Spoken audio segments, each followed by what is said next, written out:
আল্লাহ বলবেন, বলো তোমরা পৃথিবীর জীবনে কতদিন জীবনটা কাটিয়েছিলে, কতদিন তোমরা জীবন পেয়েছিলে দুনিয়াতে।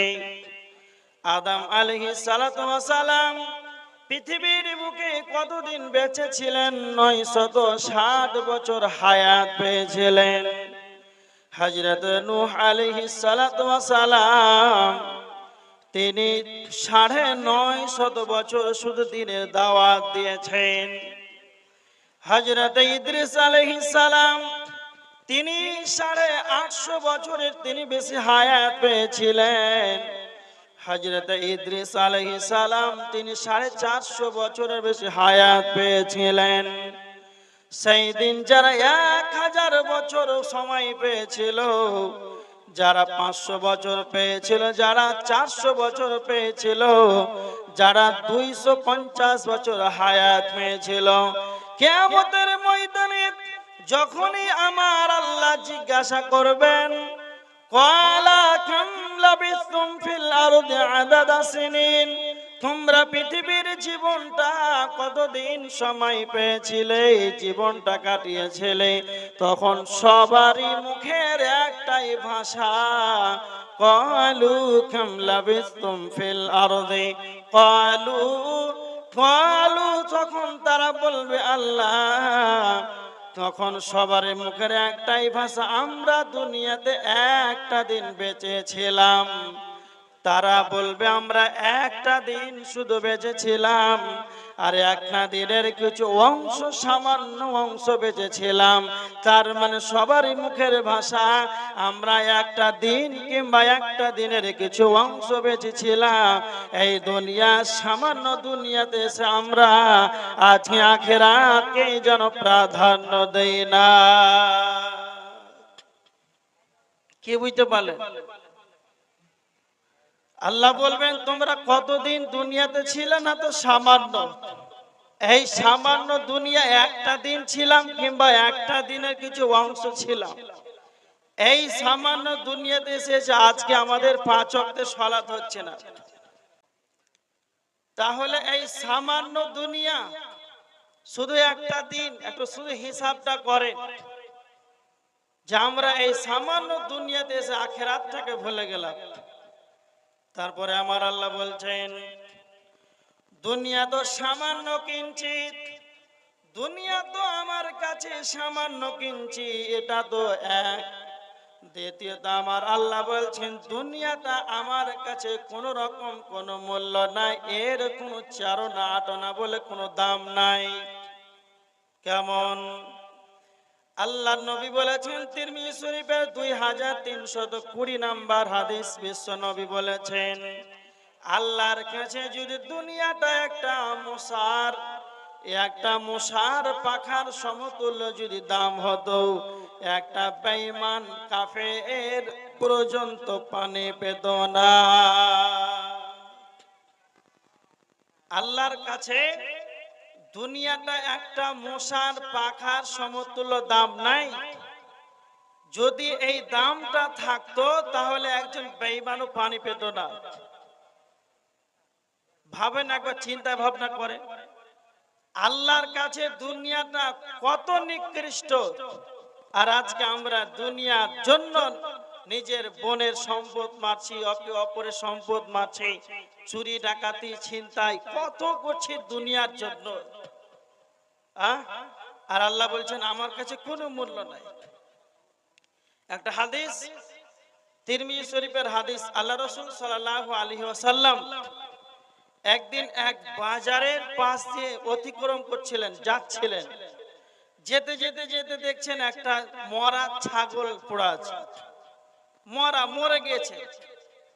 সাহাবীদেরকে বলেন, সাহাবীরা তোমাদের ভিতরে কে কেউ এমন আছে এই ছাগলের বাচ্চাটা টাকা দিয়ে, দিরহাম দিয়ে কেউ ক্রয় করবে? সাহাবীরা তখন বলছেন, আল্লাহর নবী,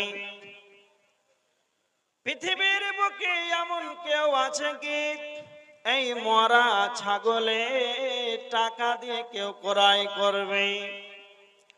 না না না, এই মরা ছাগল টাকার বিনিময়ে যেন কেউ নেবে না, এর কোনো মূল্য নাই। আল্লাহর নবী বললেন, সাহাবীরা তোমরা শুনে রেখে দাও, তোমাদের কাছে যতটা এই মরা ছাগলের বাচ্চাটা যতটা মূল্যহীন, কোনো তোমাদের কাছে দাম নাই, তোমারূপ আমার আল্লাহর কাছে দুনিয়াটার কোন রকম মূল্য নাই, কোনো দাম নাই। দুনিয়াটা একেবারে নগণ্য, আল্লাহর কাছে দুনিয়াটার কোনো মূল্য নাই। তার মানে এক জায়গাতে আমার রব বলেছেন দুনিয়াটা হলো আমার রবের কাছে সামান্য, একবারে সামান্য কিঞ্চিত। আর বিশ্ব নবী বলেছেন আল্লাহর কাছে দুনিয়াটা হলো সামান্য, আর দুনিয়াটা হলো নগণ্য। আর আজকে আমরা 60-70 বছর জীবন পেয়ে আজকে আমরা যেন দুনিয়া পে আখিরাতকে বলে ভুলে গেছি। তো আল্লাহ বলছেন, বান্দা দুনিয়াটা যে এত নগণ্য, এতটা নিকৃষ্ট, এতটা তুচ্ছ অস্থায়ী জায়গা। তো আল্লাহ বলছেন সূরা আলা 16-17 নম্বর আয়াত, আল্লাহ বলছেন বাল তুসিরুনাল হায়াতাদ দুনিয়া, তারপরে কি তোমরা দুনিয়ার জীবনকে প্রাধান্য দাও, তারপরে তোমরা দুনিয়ার জীবনকে অগ্রাধিকার দাও। ওয়াল আখিরাতু খায়রুম ওয়া আবকা, আখিরাতটা হলো ভালো এবং ওয়া আবকা, আখিরাতটা হলো চিরস্থায়ী। আল্লাহ এবার আমাদেরকে বলছেন তারপরে তোমরা দুনিয়ার পার্থিব জগৎকে অগ্রাধিকার দাও, আর আখিরাতটা হচ্ছে উত্তম ভালো, আর এটা হচ্ছে চিরস্থায়ী জায়গা। দেখেন আজকে আমরা এই ক্ষণস্থায়ী জায়গার কিছুক্ষণের সুখের আশায় আজকে আমরা জমি জায়গা বাড়ি ঘর কত রং রং করে সাজাচ্ছি, কিন্তু সাহাবীদের দিকে একবার লক্ষ্য করেছেন? সাহাবীদের ভিতরে ধনী ছিল, কিন্তু তাদের চরিত্রটা দেখেন কেমন ছিল। বুখারীর হাদিস, হাদিস নাম্বার 1275 নাম্বার হাদিস। সাহাবীর নাম হচ্ছে আব্দুর রহমান বিন আউফ রাদিয়াল্লাহু তাআলা আনহু। আব্দুর রহমান বিন আউফ রাদিয়াল্লাহু তাআলা আনহু এতটা ধনত্বশালী ব্যক্তি ছিলেন। আব্দুর রহমান বিন আউফ এত বড় লোক ছিলেন, তার সম্পদের কোনো অভাব ছিল না, টাকা পয়সার কোনো অভাব ছিল না, এতটা ধনী ছিল। তার জীবনটা কাটিয়েছে যেন বিলাসবহুল। তার এত সুন্দর তার ধন সম্পদ থাকার পর বুখারীর হাদিসে এসেছে আব্দুর রহমান বিন আউফ রাদিয়াল্লাহু তাআলা আনহু তিনি একদিন সিয়াম পালন করেছিলেন, সিয়াম অবস্থায় ছিলেন। আব্দুর রহমান বিন আউফকে যখন ইফতারের সময় যখন খুব সুন্দর ফলমূল তাকে দেওয়া হলো ইফতার করার জন্য, তা আব্দুর রহমান বিন আউফ সিয়াম অবস্থায় যেন দেখছে আমার ইফতারের জন্য অনেক রকম আইটেম যেন আনা হয়েছে। তো হযরত আব্দুর রহমান বিন আউফ বলছেন আমার ছেলে মুসাব ইবনে উমাইর তিনি ছিলেন আমার থেকে অনেক শ্রেষ্ঠ, হানজালা ছিলেন আমার থেকে যেন অনেক শ্রেষ্ঠ। কেন? তারা আল্লাহর পথে শহীদ হয়েছে, তারা যেন জান্নাতে চলে যাবে, তারা একেবারে শহীদ হয়ে গিয়েছে।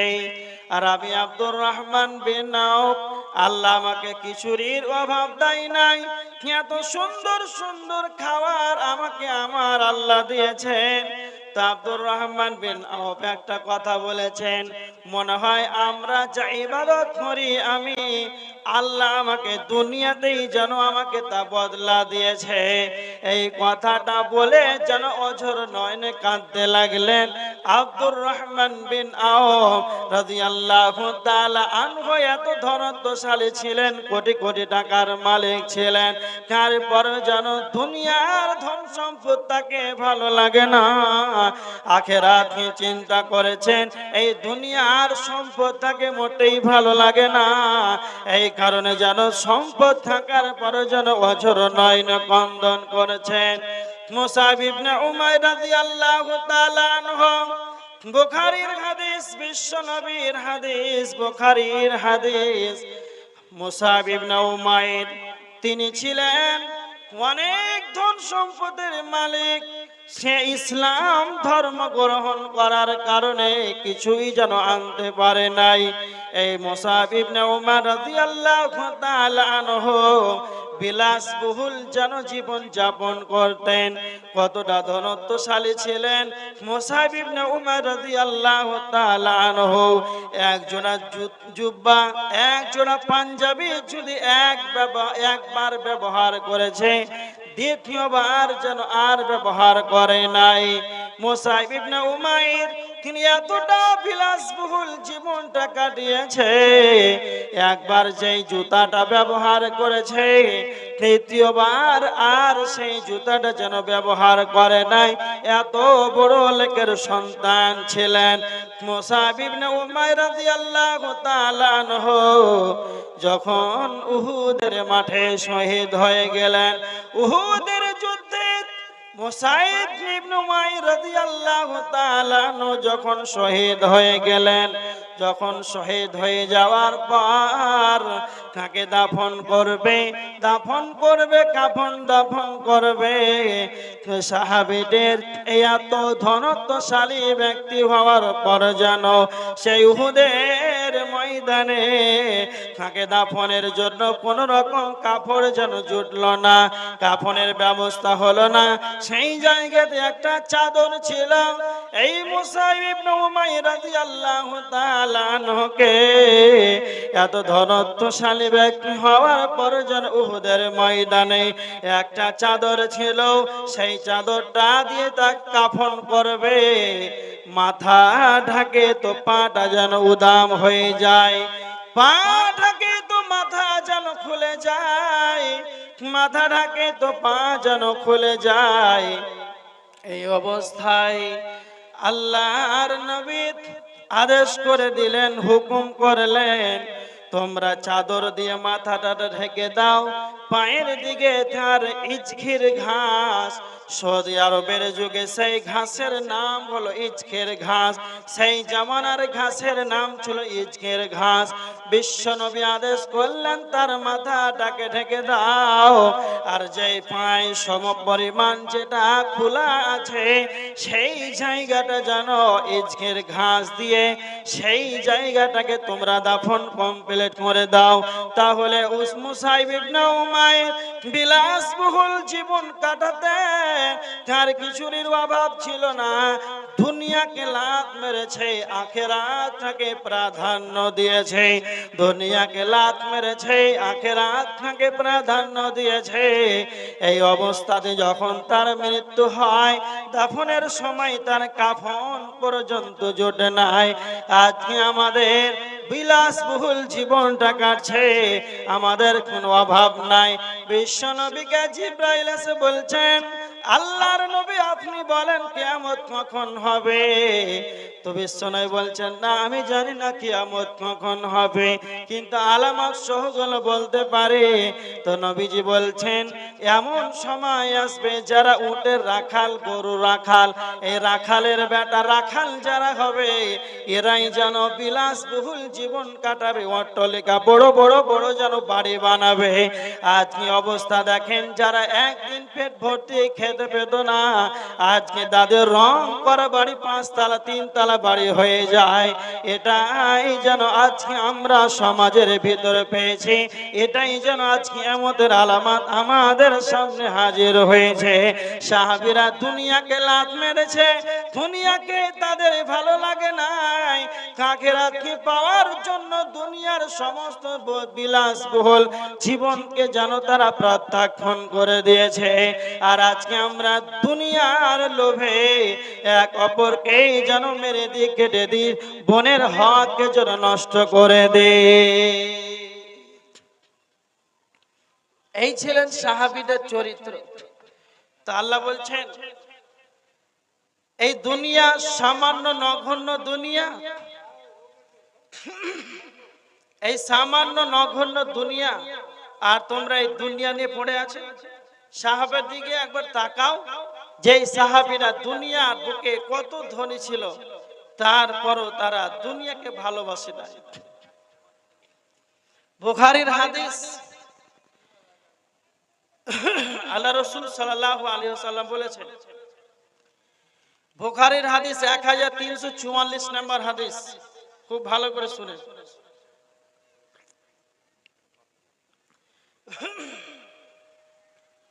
আল্লাহ রাসূল বলেছেন, ওয়াল্লাহি, আল্লাহর কসম, যার হাতে আমার প্রাণ, আল্লাহর কসম। কসম খেয়েছেন কে? নবী মুহাম্মদ সাল্লাল্লাহু আলাইহি ওয়াসাল্লাম। তার মানে কসম খেয়েছেন, কত গুরুত্ব আছে কথাটা। নবীজি বলেছেন, বিশ্ব নবী বলেছেন, ওয়াল্লাহি মা আখাফু আলাইকুম আন তুশরিকু বাদি। আল্লাহর নবী বলেছেন, আল্লাহর কসম, আমার পরে আমার উম্মত, আল্লাহর কসম, আমার পরে আমার উম্মত শিরিক করবে, এটা আমি ভয় করি না, এটা যেন আমি আশঙ্কা করি না। সব থেকে আমার বড় আশঙ্কা হয়, সব চাইতে আমার বড় ভয় হয়, ওয়ালাকিন আখাফু আলাইকুম আন তানাফাসু ফিহা। আমার উম্মত এরা দুনিয়ার প্রতি, ধন সম্পদের প্রতি যেন এরা প্রতিযোগিতায় নেমে যাবে। কার 5 তলা বাড়ি আছে, আমার কখন হবে? পরিষ্কার ভিউ আছে, আমার কখন হবে? ওর 10 বিঘা জমি আছে, আমার কখন হবে? এই দুনিয়ার সম্পদের প্রতি এরা জানো, এরা প্রতিযোগিতায় নেমে যাবে। নবীজির মুখের ভাষা, বুখারীর হাদিস, আর আল্লাহর নবী যা বলেছেন বর্তমান আজ তা বাস্তবায়ন হতে আরম্ভ করেছে। এটাই আল্লাহ রাসূল বলেছেন যে আমার সব থেকে বড় আশঙ্কা হয়, সব থেকে আমার বড় ভয় হয় যে আমার উম্মত এরা ধন সম্পদের এরা প্রতিযোগিতায় নেমে যাবে, ওর আছে তো আমার কখন হবে? এই নিয়ে এই করে করে এরা দুনিয়ার প্রতি অগ্রাধিকার দিয়ে আখিরাতটাকে যেন এরা শেষ করে দিবে, ধ্বংস করে দিবে।